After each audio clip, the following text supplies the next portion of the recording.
father always told me, survival is never certain. And when there are no more leaders to follow, you must become one.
My next guest is a film critic at Vox.com. Her work has appeared in Rolling Stone, Washington Post, RogerEbert.com, just to name a few. She's a professor, a lecturer, an author. Her name is Alissa Wilkinson. Alissa, thanks so much for coming on today. Thanks for having me. So, Alissa, I have to ask you, explain to me how to teach criticism and cultural theory. What is that? Tell me a little bit about, because I know that's kind of, that, or at least it was your focus at one time. Tell me what that's about. Yeah, that's my full-time job, aside from Vox, is teaching. So I teach upper class level courses in writing criticism as sort of a creative writing discipline. And then I also teach cultural theory, which has two parts. I basically teach a basic cultural anthropology course, which is like, what is culture and how do we talk about it? And then on the senior level, I teach a postmodern theory course, and that one's more in depth about what it is to live in a postmodern culture and what does that mean for the way we look at art and think about art and write about art. So do these students know what you do at Vox? Do they know like that you're a film critic? Do they know that's kind of also part of what makes you, Yeah. Is that something that they find impressive? Like what's their reaction to that? I mean, I think, a lot of them are really interested in doing some of the same work. So they're probably just happy to have someone who's actually working in the field teaching it. But yeah, I mean, it's, obviously they're both kind of part of my life. So for most of the kids, that's something that they're pretty interested in. And you brought up a key point, because a lot of people say, oh, I'd love to be a film critic. I could watch movies. But your writing is such a huge part of what makes you very successful. I mean, when I read your review, we're going to get to it for Alpha. We'll just say Alpha. We'll throw that out there. It was just so well thought out. It was dissected. It's not simply just watching and reporting. There's so much more to it. So when you watch a movie, we'll just say Alpha in particular, because that's the one we're talking about now. Do you take notes during the movie? Do you just after the movie, do you like decompress and write everything you remember? How does that work? For me, it's different for every critic. Some people don't take notes at all. Everyone's notes look very different. But I tend to take notes during the movie. I have a very bad memory for plot generally. So I try to basically keep notes on what's going on as I'm watching the film. And then I'll jot down, thoughts I have or lines of dialogue or, whatever else I think I might need. I don't often end up referring to those notes, but I think the act of writing them down helps that stuff stick, and it is there if I need it later, or if I'm just kind of lost when I come out of the theater and I'm not really sure what to do for a review. But, I have friends who only write down what they're experiencing or who don't take notes at all. It's sort of one of those things that you develop as part of your creative practice over the time that you work. Yeah, that's really well said. So I have to ask, Alissa, why a critic? Like, I get the English part. You've got multiple degrees. What drew you into it? I mean, I could tell you from my point of view, like, I just remember as a kid watching Siskel and Ebert at 3 a.m. on a Sunday morning, knowing I had to go to school the next day. What did it for you? I really didn't grow up in a world that really interacted with pop culture much, but I did read a lot of books, and I was a pianist, all those kinds of things that some kids end up doing when they're kids. And when I got older, I got kind of interested in the world of film after I moved to New York City. Of course, this is a good place, maybe the best place in the country for repertory films. So I started seeing a lot of stuff that I might not have been able to see as a kid. I started to realize that film as an art was probably worth writing about. And I, sort of went from there. I took a very short course out of curiosity at continuing it at a local college. And then I just started doing it as a freelancer. And then I freelanced for about 10 years. So that predates me teaching or earning graduate degrees. And then eventually ended up with a staff job. Yeah, it certainly sounds like you've paid your dues and put the time in. I mean, is there a movie for you that does it? I mean, I hate to ask you that. When I was going through my notes last night, I'm like, I'm not going to ask her the 3 movies on a deserted island question, but are there movies that for you stand out, that for you make a huge difference? Is there a movie that just blew you away to the point where, for me, it's like The Shawshank Redemption, right? Is there a movie like that for you? I think that an important movie for me was Krzysztof Kieślowski's Blue from the 90s, Juliette Binoche. It really, it's a very densely layered film. It helped me kind of see what film could do. I think I saw it during a Kieślowski festival at Lincoln Center, long ago, probably before I even started writing about film. And that one, I think, is the one that I return to as one of the most important for how I think about film. So I'm going to be embarrassed if I'm wrong with this, Alissa. Is that like a trilogy? Is there like a Red too? Mm-hmm. Okay, yeah, it's a 3 colors trilogy. They're in French mostly. But Kieślowski had been working for a very long time since before that, and those were his real award-winning global pieces of cinema. Really, really tremendous. So yeah, and I love your writing style. Because I was going through some of your other reviews. It's really a phenomenal way you have a way of kind of condensing a movie and making it so interesting to read. Are you ever worried when you see a movie that you're not so fond of, that if, I don't want to say rip on an actor, but if you're not so fond of an actor's performance, a director's performance, are you ever worried that I don't know, that there'll be repercussions from that maybe they won't want to do an interview with you, or do you ever worry about backlash? I mean, I think the first responsibility of every critic is to their to the art, and secondly to their readers. So, I know there are journalists out there who probably worry about that kind of thing, but because I'm primarily a critic and not primarily an entertainment journalist, I'm most concerned about writing a good review. And then after that, we'll see where it goes with interviews. I do interview a lot of actors and directors, but that's not my main goal. It's sort of secondary. And, a really great artist usually is is secure enough in their work that they're willing to talk to someone who maybe didn't prefer the end product.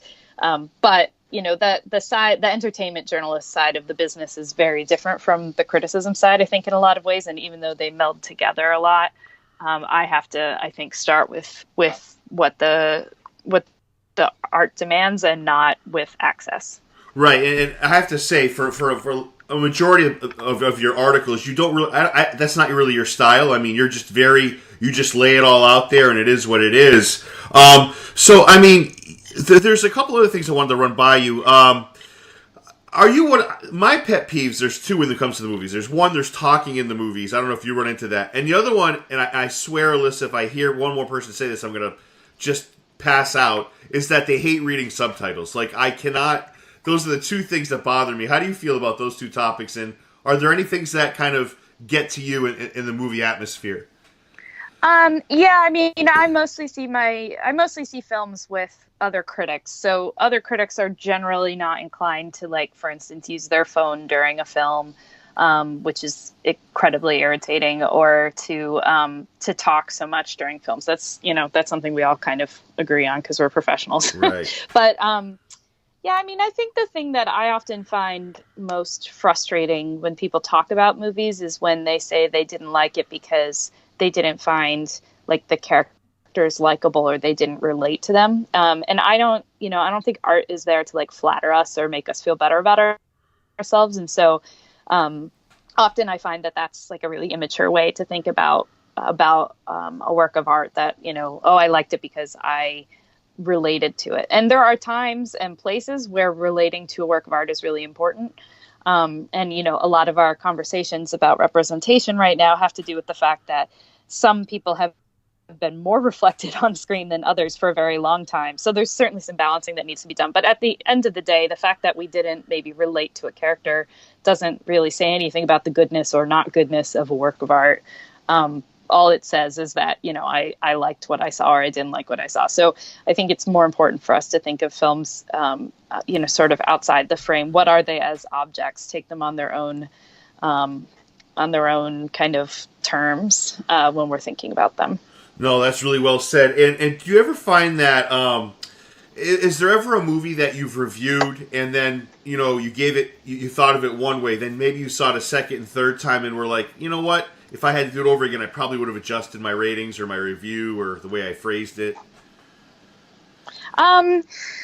So not all that often. I know that a lot of people have that experience, but usually, I don't really know what I think of a movie until I write about it. And so by the time I'm done with the review, I'm pretty solid in that opinion. There are times when I've gone back and said maybe I didn't see this thing about it that makes it actually worse, or maybe I was just in a bad mood or something like that. But the longer I've been at this, the longer I think I'm able to sort of know when I'm reacting to a film because of something I'm going through versus something about the film itself.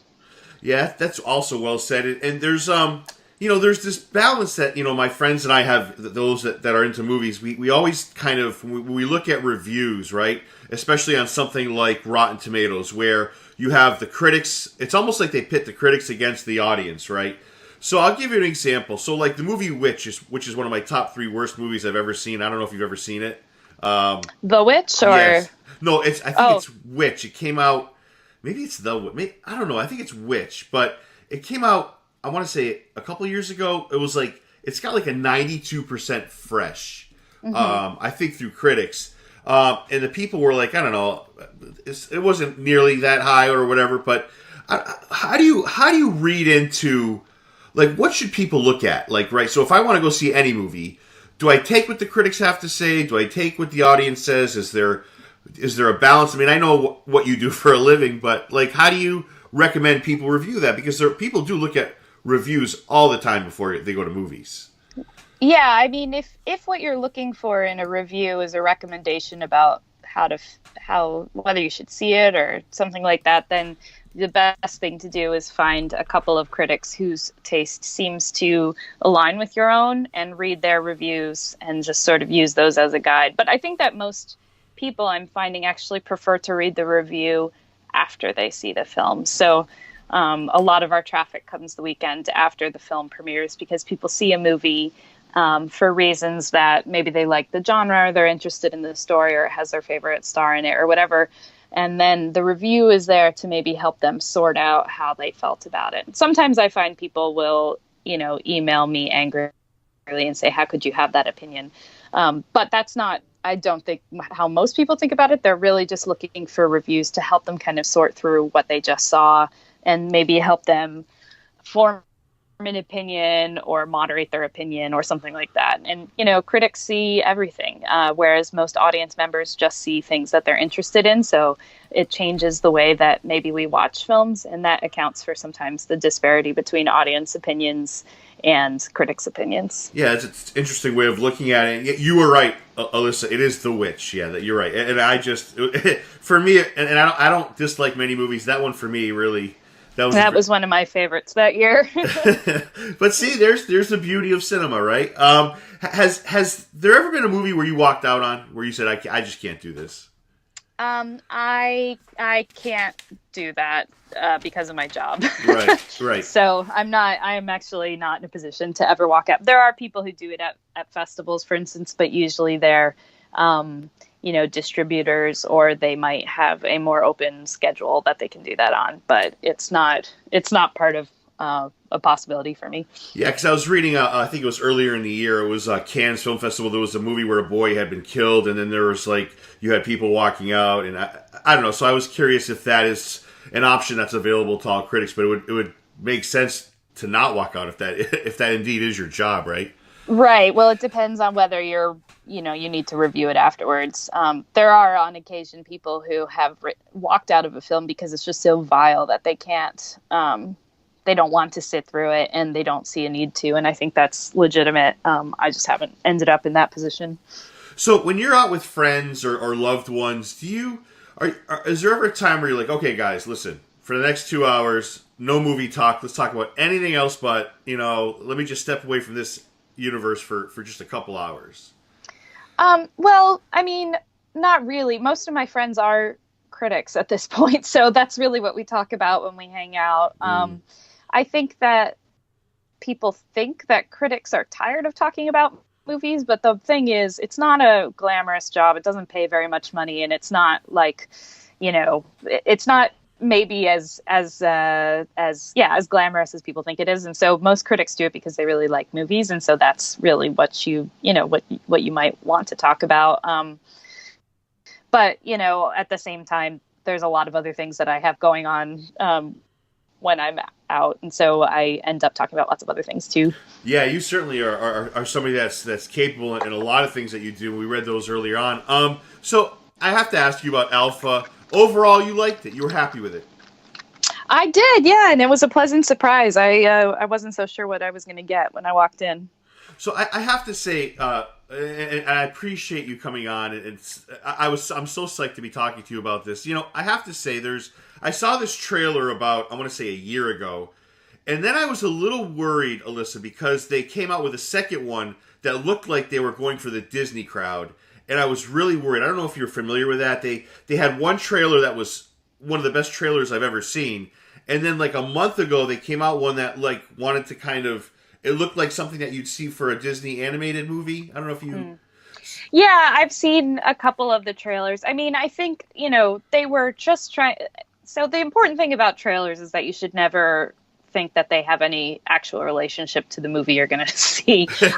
People get very distraught over this, but it's just not a thing that's true. I mean, trailers are pieces of marketing created by marketing teams in order to sell the maximum number of tickets on the opening weekend. So sometimes that means they're actually selling the movie they made, and often it doesn't. And directors rarely, if ever, get any say over what goes on in a trailer. So, so it is true that the trailer was trying to sell that movie. On the other hand, that's kind of, in some ways, the movie that it is. I mean, it's definitely got a lot of kinship with a kind of a Disney animated film that we might typically think of. But I don't think that that's a bad thing necessarily. It's just that it's also got a lot of other things going on. Yeah, and I have to say, when I was watching this movie, I thought a lot to the movie Book of Eli, because I felt like they were shot in the same way. And I think the Hughes brothers are genius. I mean, in this case, it's Albert. But I don't know if Alissa, if it's because I own a dog, but this is one of my most favorite movies, not just of the year, maybe ever. I loved what they did with this tale that's been told a billion times, right? We've heard this boy, and I don't know, something about this movie hit a chord in me, and I was just blown away, Alissa. Am I overreacting? I mean, I think that it's a really strong film. I think part of what makes it really exciting is that it's so unusual, especially for the kind of story it's telling. It is essentially a dog movie, which is a kind of a subgenre unto itself. But it's being told in a context that is, it's semi-historical. I don't think that many people really know what was going on 20,000 years ago, but it's semi-historical. And it also has that aspect that science fiction films have of feeling like it's in a very different space and time, even though it's a similar, plot to other movies we've seen. So I'm not saying it is sci-fi, but it shares that quality with sci-fi movies. And then, it's not in English, which was actually a pretty big relief to me. It's subtitled. But then again, the dialogue really isn't very important in the film. What's important is the visual information that's happening on screen. And you can really, it actually does deserve the big screen. When I was watching it, I was thinking about the kinds of movies that you might see in like an IMAX theater at a science museum, because these beautiful vistas really kind of set a tone that I think is very unusual for that kind of a film.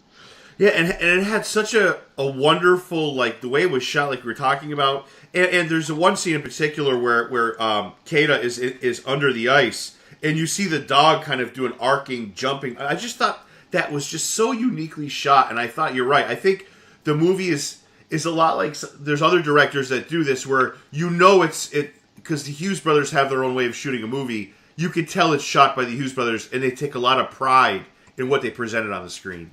Yeah, I think that's right. And it's a really beautiful looking film.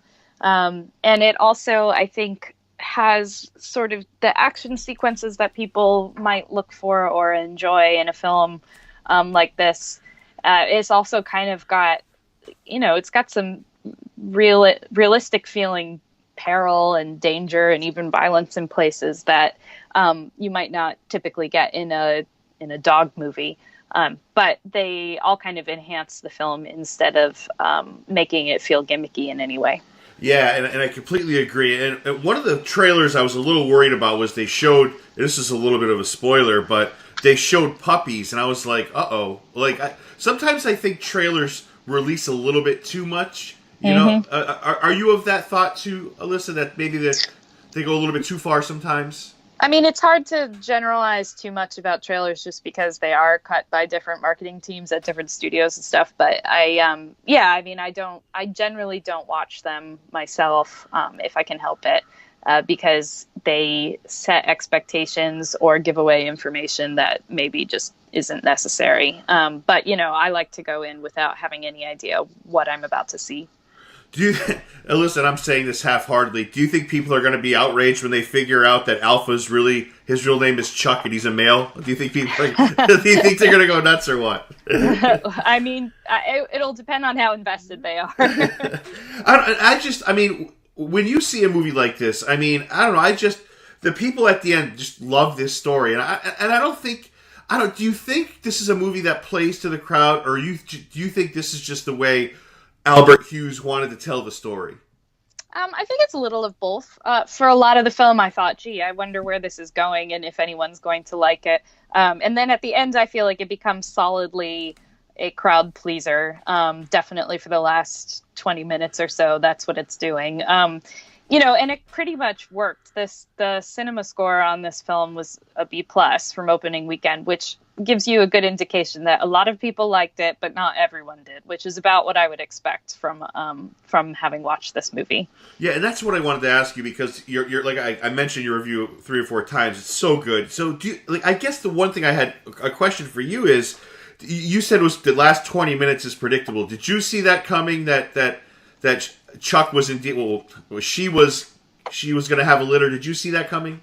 No, that's not the predictable part for me so much as, we know that movies about young people, children really, or at least a teenage boy and a dog searching for home. Like, we know that template, and at the end they make it, and it's heartwarming, and it's sort of here now we're all family, and like that's a very predictable ending, but not that doesn't predictability isn't always bad, especially in a film like this one. I think that there's something they're going for there, which is sort of a family film with an edge, and you don't want to be way out in left field when you're trying to make a film like that. So I don't think that its predictability actually goes against it in any way. I think it's in some ways it's like a pleasant surprise. Well said, Alissa. And one of the things I'm still trying to figure out is, do I need a therapist or do I really love cinema? Because I was drenched in this movie. Like, I needed not tissues, I needed a towel. So I don't know if I need a therapist or what. But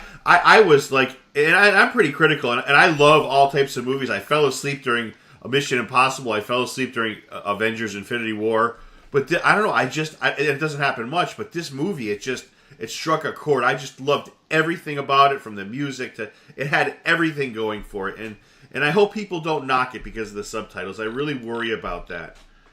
Yeah, I mean, the thing is, I think most people are totally fine with subtitles. I actually think that generally that's a industry idea that's wrong. It's it goes along with that industry idea that like only women will go see a movie starring a woman, or white people won't see a movie about black people or whatever. Like there are lots of weird ideas that the industry has that aren't necessarily grounded in anything like fact. And I think that the subtitle thing is going to make its way towards that, or at least I hope so. Yeah, this is one of my movies of the year for sure. And I wanted to ask you, because a couple more minutes left, if you don't mind, a few questions here about just some random people, just things I've seen in your articles. What's your thoughts on Dwayne Johnson? I think he's fun. He seems like a nice guy. His movies are usually pretty fun, even if they're not very good. And he's definitely, I mean, I don't know, 3 movies so far this year, right? Jumanji, which I really liked, and Rampage, which I thought was kind of ridiculous, but sort of charming in its ridiculousness. And then I thought Skyscraper was a pretty bad movie overall, but he was enjoyable to watch in it. Yeah, and another Johnson who I think has been taking an obnoxious and unnecessary amount of heat is Rian Johnson, but I think you interviewed Rian Johnson. Yeah, Rian Johnson is one of my favorite filmmakers of all time and has been for a really long time. So, yeah, I mean, I think he's a flat-out genius filmmaker. And certainly, there's movements among fandoms to get rid of anyone who doesn't make a movie that fits their specifications. But, this was 100% a Rian Johnson movie, and I'm really glad he made it. Well, I'm in complete agreement. I mean, do you think in a way, Alissa, that a fan base can ruin a movie? Because I really feel like sure, you can watch any movie, not just a Rian Johnson movie, any movie, and decide to change one thing or another. But I got to say, with Rian Johnson, I thought he did a phenomenal job in The Last Jedi. He's catching an obnoxious amount of grief, and I don't know. I mean, do you think a fan base can actually ruin a movie? Yeah, I mean, I think of the radical segment of any group of people can do that. We see it all over the world in all kinds of ways. So I think, once people kind of get so invested in something that they feel an ownership around that they won't allow anyone else to have a voice, that can be a problem. And I think there are also a lot of toxic things that are happening there. But, Rian makes these really interesting genre-bending movies. He always has. And I don't know why anyone was expecting him to not come up with something that was wholly original. Yeah, I'm in your court on that. And the other actor that's very confusing to me, is Adam Sandler. Like, I've seen him in things like Reign Over Me. There's a couple other movies where he is just phenomenal. And then there's other movies where it's like, let me just get this check cashed in the bank before they decided not to release it. Like, he's one of the most confusing actors, I think, of our generation. He's got such good ability, and I feel like he shows it when he wants to. Am I being too judgmental there, Alissa? I've never been a fan of quote unquote Adam Sandler movies, but I think that very good Adam Sandler performances out there are movies like Punch Drunk Love, or he was in the Meyerowitz Stories last year, and that was like a awesome performance. Loved it. Yep. And I've interviewed him. He's a very thoughtful, kind person who just, I think, like he likes this goofy kind of broy humor stuff, and it works out for him sometimes. But most people who are very successful comedians, they have a really, really checkered career history as far as good movies versus bad movies, whatever. But that's never really the point. It's for them, it's always kind of doing what it is that makes them laugh. And so, if he wants to do those films and also do these other films, I'm game. Right. And one of the other questions I had for you, and thank you so much for all the time you've given me, is we obviously Netflix and Prime are the wave of the future. We were going through Netflix the other day, and while there's the obvious shows that are fantastic, there's some movies that Netflix is putting out that are nothing short of atrocious.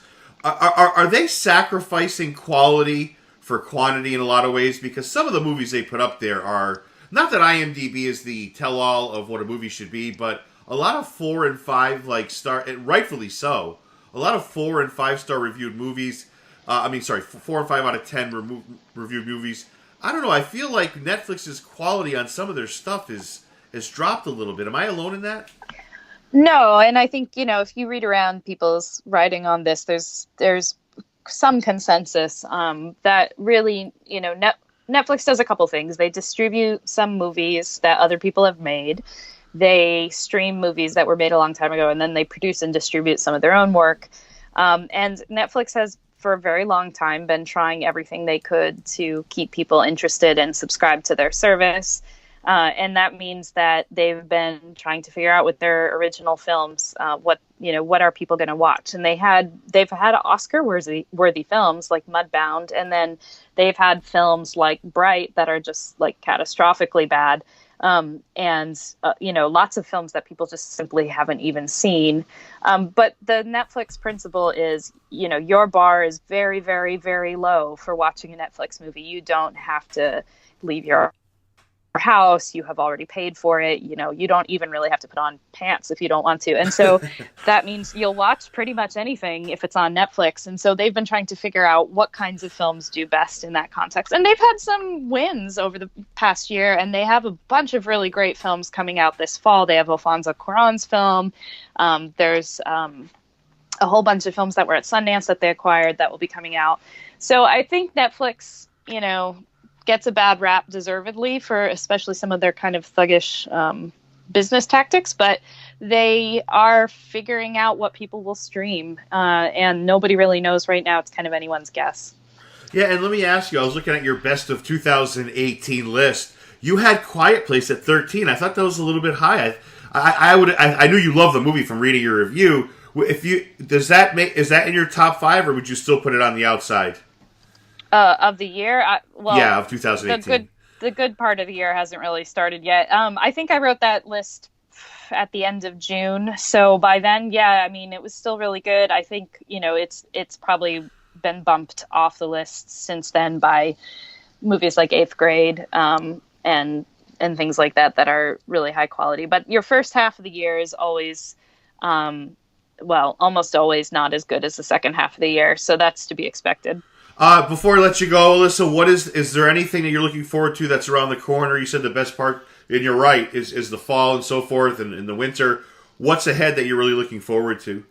Whole bunches of films. Most of the year's best documentaries are coming out, and then before the end of September, I'm headed to the Toronto Film Festival in a couple of weeks. There's probably, I think, 5 different movies I saw at Cannes that I think will be among my best of the year, that are all premiering at festivals and then will make their way to theaters and then by the end of the year. So all of those are very exciting. It's pretty hard to pinpoint one.